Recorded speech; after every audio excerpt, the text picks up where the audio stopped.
Welcome to Running the Table, the podcast where we run through everything on the table in the world of college basketball. Almost to the end of our conference breakdowns for the year, but you simply cannot miss talking about the high-flying, offense-heavy teams of the SEC. This SEC is a lot of fun this year. You got some teams at the top, some teams floating around in the middle, and a lot more teams on the bubble than the other conferences. Some on the right side, some on the wrong side, some are on the danger of being pushed either way. So it's a lot of fun. So without further ado, Tim, Let's run it. Starting yeah. off, starting off with the defending champs, and playing some fantastic ball at this point again this season. It's the Florida Gators. Todd Golden has them back in another fantastic spot, but this year it's led by their front court. Their guard play has actually limited this team, and it certainly was their limiting factor in the first half of the season. And a lot of people were kind of out on them early, thinking they really didn't have much of a chance to repeat. Well, that has changed. The guards have been playing a little bit better, and the front court is still as dominant as ever, and they are killing it right now. No, you're not kidding. They've won 16 of their last 17, and this rise has been borderline meteoric where the AP Top 25 poll is weird because there was a time when Florida actually went unranked and they've shot all the way back up to the number 5 spot and knocking on the door of a 1 seed. So if you think this team was gone in about, the new year, think again, dude. Yeah. Yeah, I mean they have played themselves right back into contention with the best of the best, and they have proven that the sky is the limit for them still, as long as they keep playing at as high of a level that they have recently. But their main concern is still what it was at the beginning of the season. It's still their guards. Their starting backcourt may now average 23 points per game between them, but neither shoot very efficiently, and they're both horrible from three, which is so interesting to me, because both of those guys shot at least 34% from three last year. Now Xavier Lee is shooting 27.6%, and Boogie Fland is shooting 22% from three. It's so odd to me. That's really bad. At that It's point, they might really as well bad. start shooting for the square on the backboard. Whatever gets a couple more to knock down, but Dude, it's not just there for decoration, apparently. no, it is not. But regardless, their offense has still picked it up majorly, and that lack of three-point shooting hasn't stopped them. And certainly, there is no lack of offense in the Alabama Crimson Tide. As per usual, it's a Nate Oates classic electric offense: run around like madmen, try to score 90 and hold you to 89. LeBaron Philon Jr. has looked incredible for this team this year, except against Purdue. And Aiden Holloway has Oh, been a great yeah, running mate in the yeah. backcourt as Watch our well. recap. Another shameless plug. Why is it always me plugging the Purdue videos? You're the Because Purdue I'm the guy. one talking about it, and then you chime in to plug it for me. How kind of You're, you. hey, you're welcome. Of course. But I think the thing still to highlight with this team was the wacky, crazy, I hated all of it Charles Bediako situation. I think it was horrible. I don't care how well they played or how poorly they played with him. Well, it He didn't never should work. have had the opportunity. Yeah, it did not work, but he still should never have had an opportunity to play. And quite frankly, the NCAA or the selection committee taking those games out of consideration helps them because they lost more games with him than they won. So it actually helps him that or helps them that they're not no longer taking those games into consideration. So I just hated all of it. But past those struggles, they've still been playing great basketball down the Wait, stretch. wait, they're not considering those?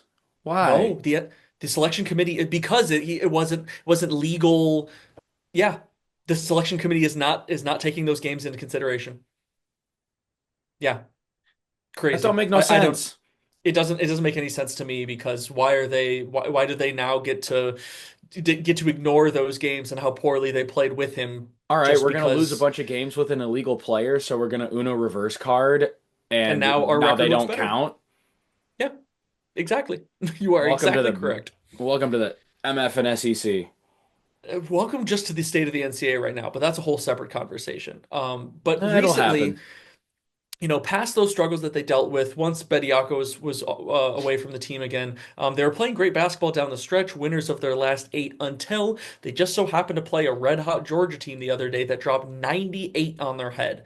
And that's the thing. That's the way this team loses. They go up against another team that can also really score the ball, and their opponents just get at least a little hotter than they are. And the thing is that they just have no real defense to stop it. So you end up with so many possessions because of how fast they play and a lot of good shots to be had. No matter how fast you go, Nate Oates' Alabama team will always go faster. What is a Pretty much. defense? Dude, they're like a Big 12 football team, but in the SEC and make it basketball. Yeah, All pretty gas, much. no brakes, baby, all the time, always. Literally. Top five tempo in the country with a team that just wants to run and gun and shoot and everything all at once. Call it the system. It's quite a system. But speaking of another team that is top 10 in offensive efficiency, you've got the Arkansas Razorbacks with John Calipari at the helm. They're, like I said, another elite offense atop the SEC, but they're led by freshman superstar point guard Darius Acuff. They're an interesting team because they're great at 21.8 or 21.8, 21 and 8, but they Yeah, can't that win too. more.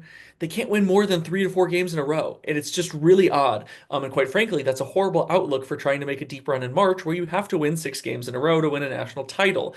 But when you have an electric scoring threat like Acuff at the point guard, anything is possible. He just went nuclear for 49 points in a double overtime loss at Alabama a couple of weeks ago. But just like the Crimson Tide, they have the same defensive issues. So they're going to deal with a lot of those games as well, where they just score the hell out of the ball. But they still may end up losing because somebody just has 90 plus on them.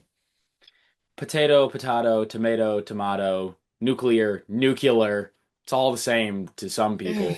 Words are hard. English is weird. I'm not going to stress it. So speak Spanish. I Hola, bienvenido could. al running the table. We need to make like Mr. Beast and make a Spanish dub Oh channel, God, running the or table, just re-record, Espanol. or just re-record everything in Spanish. No, you can't speak Spanish. I can barely Regardless, speak Spanish. You can't speak Spanish. Bad idea. We're gonna offend so many people. Can I talk about Arkansas, please? please do. Right, go right ahead. So I tend to trust John Calipari's teams more than most, maybe just because it is John Calipari and you In know, March, though, why not? because of his plethora of first and second round exits with Kentucky, which is why he ended up leaving in the first place. But he's not there anymore. But he's still John Calipari. That's Might I true. remind you that Arkansas lost in the second round still? They were obviously, I think they were a 10 seed last year, but they didn't make it past the second round, I don't think. Go on. Sure, man. Well, they're great regular season teams, I'll tell you that much. They And they are. show up for conference tournaments and they have a clear superstar, which is important. Yeah. And something that I actually think that works in their favor is you're not sure who their B guy is going to be. Darius Acuff is You're their not clear. Shuhu? What? You tried to say sure who and it came out of Shuhu. I can make fun of your words too. Shoo, big summer blowout. That's Arkansas right there. Oh, good gosh. A cuff is their A guy. Their B guy, we don't know who it's going to be, but that helps them. Is that good enough English for you, Timothy? That's fantastic enough English. And I couldn't agree more. They're just a very interesting team of, what are you going to get behind Acuff? And quite frankly, is Acuff going to be, that incredible version of him? He's averaging 22 points a game, but he's still, due for a cold night every once in a while. And the question is, if it comes at the wrong time, will they have enough outside of him to, step up and still beat, some of the best teams in the SEC or in the NCAA tournament? Let's see how much more lost the plot can get this episode. So much more. Just you wait. Speaking Ah, of losing the plot, Rick Barnes in Tennessee love losing before the Final Four because Rick Barnes is a coach that has had so much regular season success, but still has been unable to find his way to a Final Four once again because of the Purdue Boilermakers. why don't I Plug have once any good again. Butler references? Because they haven't been in the NCAA tournament. I want some Butler references. There's so many Purdue Hey, references. you got your Butler reference in their win with their win over Virginia, and that was your one quota of Butler reference for conference breakdown. Dude, just get good. Please get good. I beg. I Speaking of getting beg. good, no, speaking of getting good, the Tennessee Volunteers have gotten a lot better as the season has gone on. They weren't That is super a good solid to point. start the season, but freshman Nate Ament has really kind of come into his own and continued to get better and better. And senior guard Jacoby Gillespie has been really good in his own right. They combine for 35 points per game between the two. But their problem is nobody else averages double figures outside of them. So if you can slow one or both of them down, you are going to put yourself in a pretty darn good place to beat this Volunteers team. Yeah, I mean, they shook off a few bumps, notably early December, early mid-January, and especially recently.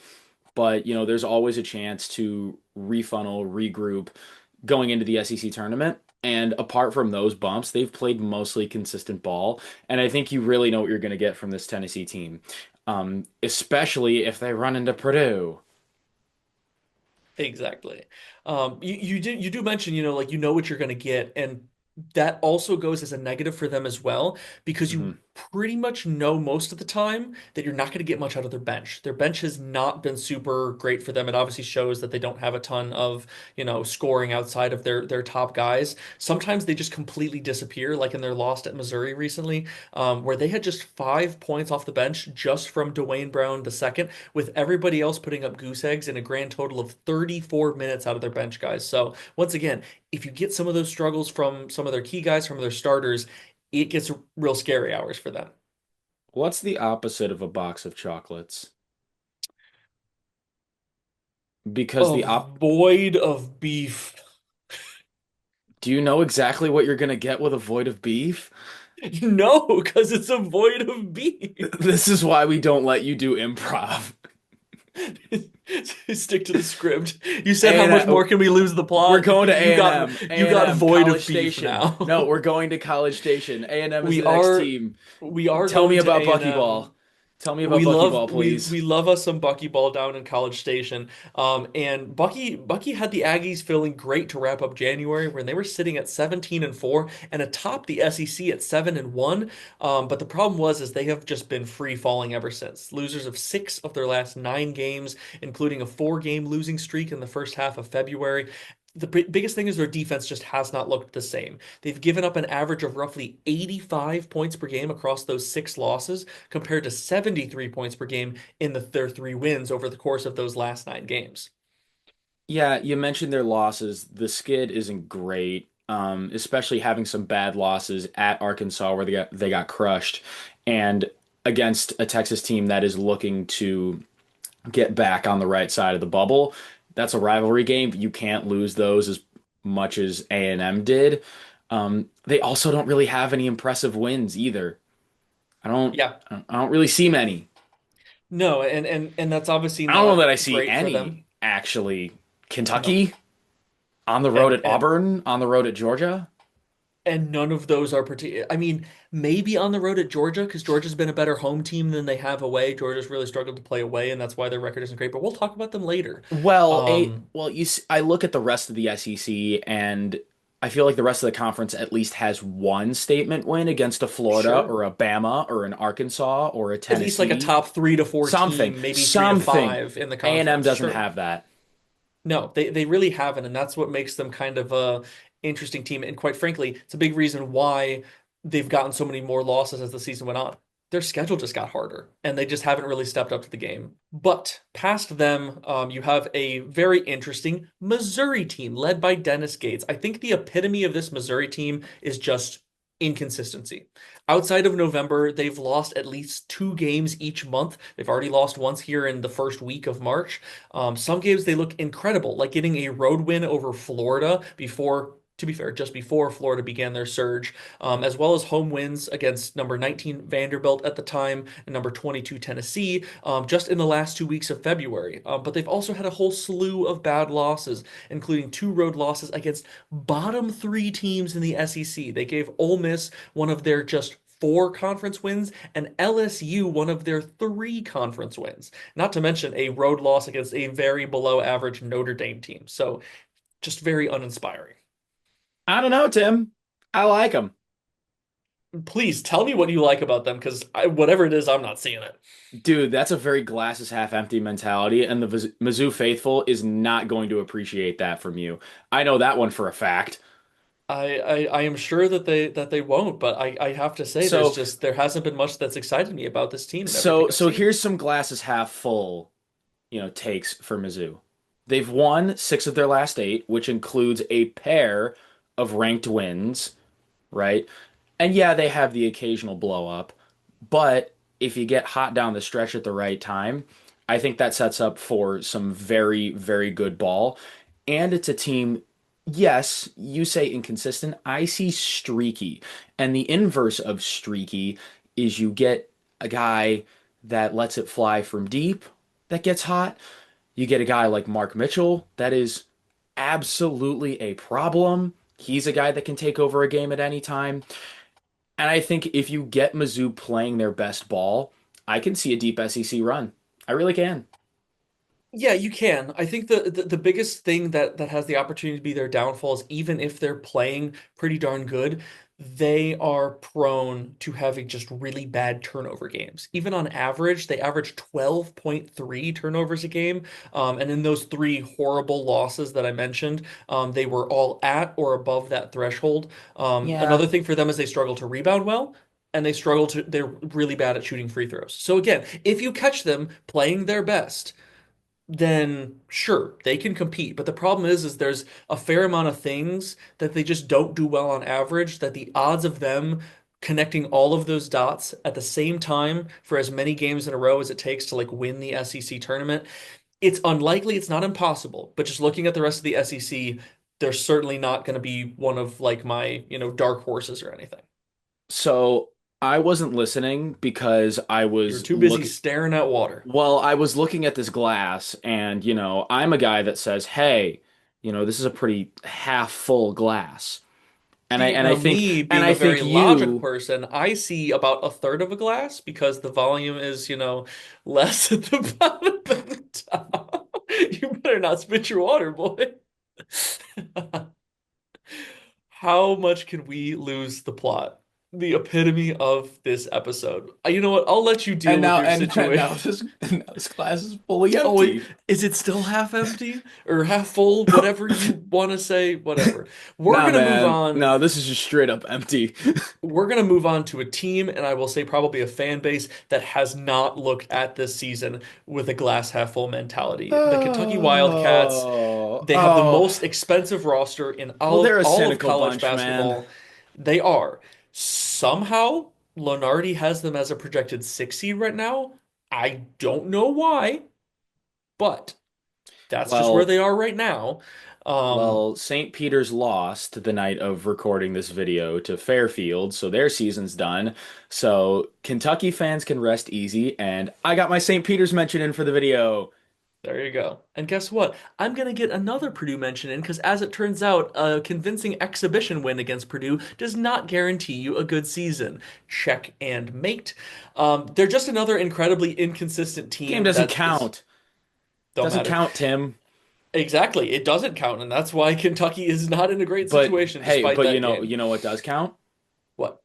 Our recap for it. Yes, it does. Another plug. They're just, but with these Wildcats, they're just, we're gonna ignore that. A very balanced team that just doesn't do anything particularly well. The analytics like them decently, but I'll be honest, I certainly Decently. don't. Listen, Lenardi's got them as a 6 seed, and you and I are kind of both looking at it, it's like, what? They're 19 and 11. They're teetering around 500 SEC play. Yeah, 6 seed. I don't know. It's a bit baffling to me. I mean, I know they have the big thing for them is they've been devastated by injuries. They were certainly not prepared or did not make their roster in with losing Jalen Lowe and Jaden Quaintance for almost the entirety of the season. You've gotten only 9 games out of Jalen Lowe and 4 out of Jaden Quaintance, both guys who you paid good amount of money for to get them out of the transfer portal. So it's like Otega Owe has tried his best to, pick up the slack, and he's been very good. But the downside for him is he's not always super efficient with it. And he's trying to get some help from guys like Denzel Aberdeen and Colin Chandler, but they were a deep team, not deep enough to lose two of your guys who were supposed to be like your stars. Maybe that's why, they're rated that highly, just because, They're playing with what they got. yeah, yeah, but But that I limits mean, your ceiling. and that's the thing, it limits your ceiling, and I also can't give them credit I in don't know. terms of I'm not gonna seeding try to by logic my just way through this. playing with, less than you were supposed to have. I don't know. They're a very kind of confusing team to look at and confusing to try to place in the field right now.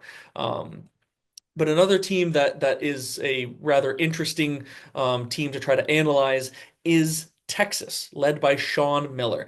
The Longhorns weren't feeling particularly great at 12-9 at the end of January, but then they went and rattled off five straight wins. But unfortunately, they've crashed right back down to earth. They've lost three of their last four and have slid themselves down to a projected 10 seed, along with A&M and or actually with Missouri is the other 10 seed that it is now. So weirdly enough, they're a super efficient offense, which I got to be honest, I did not actually know until looking into them a little bit more. They're top 10 in offensive efficiency in the country, but they're outside the top 100 in defensive efficiency. And what do you know? It's the SEC in a nutshell. They love offense, they hate defense. I mean, yeah, that's kind of what you're looking at when you have that big of a discrepancy. There's more volatility on offense. We know that, the defense wins championships moniker. That just comes from a relatively stable defensive team having a higher floor than, a wildly oscillating, you know, lighted up offensive team. Yeah. And, that 3 or 4 stretch, they were on the bubble to begin with, but now they're right back on it. And there's going to be some major, major questions about whether they will get in the field. Um, if one of They these got to finish teams, strong. if one of these teams steals a bid, Texas could get vaulted. Yeah, it realistically, if somebody steals a bid, they are in pretty serious trouble, especially once again, they got to try to finish strong. If they can finish the regular season with a win and at least win a game, maybe two in the SEC tournament, that's going to put them in pretty good case. If not, they're gonna be pretty nervous on Selection Sunday, I'd imagine. But moving on to another team that also has experienced quite a skid here in the second half of the season, it's Vanderbilt. They were looking elite, sitting at 16-0, undefeated in mid-January, but it's been scary hours for them since then. 6-7 in their last 13, with a home loss against a very mid-Oklahoma team, and they just haven't proven that they can beat any of the best team in the SEC outside of their 96-90 win against Alabama back in early January. The analytics still like them, but they've just become so inconsistent lately. They still look good on offense most of the time, but they've been giving up a lot of buckets too. That's the thing about Vandy. I know A&M was the one team I said it's like they don't have any impressive wins. Vanderbilt's the other one. They have a one win, one singular win against Alabama, and they don't really have anything else. The only reason they're really safe at this point is because they started 16-0. That's it. Yeah, exactly. That's what they're I holding on to. I don't expect them to make a run very far in the tournament. I don't know that they're going to get to the second weekend. I think this They is a team don't. that you can pretty safely say that about. Yeah, I mean, given the trajectory of them over the second half of the season, they're certainly not inspiring any confidence. Another team that has been all over the place. You've got Georgia, the Georgia Bulldogs. They're another fast-paced, high-scoring roster that just wants to outscore you. What do you know? It's the SEC. But just like Vandy, they looked really good in going into early January, sitting at 13-1, but the new year has not been kind to them at all either. They haven't won more than two games in a row, but you just look a little bit back since they've won two games in a row as of right now, their most recent win being a 98-88 win at home against Alabama. So maybe you can say that this inspires a little bit more confidence going forward. But they're just It all was over the it place. was fun. That was a fun game. However, Sure, comma, rivalry game, and things get weird during rivalry games and sure. We all unexpected know how those outcomes go. happen. But the thing I like about Georgia is you mentioned that they're fast paced. They run 11 deep, so they'll always have fresh legs on the court, which allows them to then continue to put the pressure on you and run you off of the floor. But if you don't have the same five guys on the floor for an extended period of time, it's going to be tough to get into and maintain an offensive rhythm. So it's kind of pick your poison on what you want. You can't really have your cake and eat it too if you're going to play that fast. But Georgia's seemingly making it work. Some games it works great, but then other games, like you said, that rhythm gets hard to, get on. They're just the definition of run and gun. That's really all they are, and sometimes it works great, sometimes it doesn't. And that's why you don't see a lot of the top Yeah. teams succeeding at a high level consistently with this style of team. Um, then you go to the final team that we have to talk about here in the SEC, and they're here because they've had a tough schedule, I guess. You've got the Auburn Tigers Mm. under first-year head coach Stephen Pearl. They've struggled mightily in his first season at the helm, but they certainly don't struggle to score. They're another borderline top 10 offense, and a team that can't defend worth anything.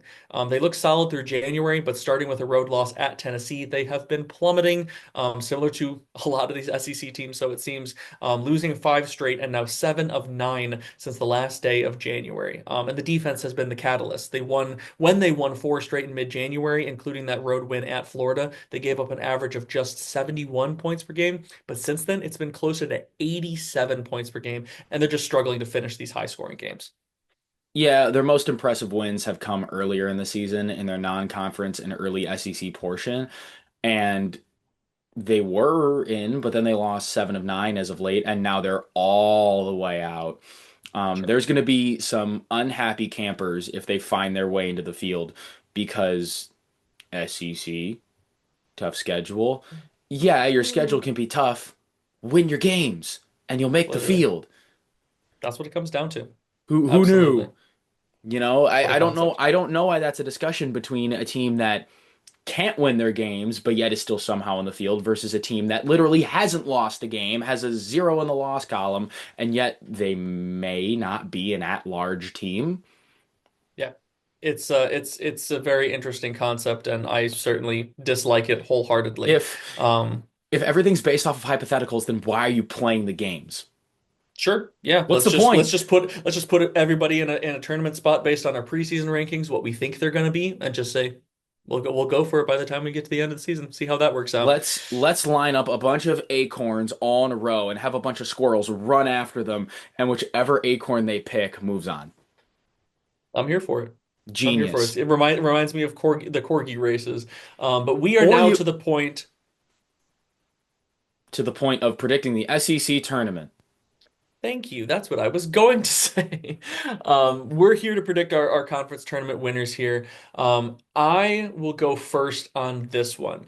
Quite frankly, I am going to go with the fact that as much as Florida's been playing amazing basketball right now, I do not think that they are going to maintain that level of focus through this SEC tournament. I think they're bound to Oh. have a little bit of a slip up. I'm not going to say that that's going to be bad for their NCAA tournament, hopes, because once again, sometimes you need that get right game when you've been on a crazy winning streak. It's like, when's the other shoe going to fall?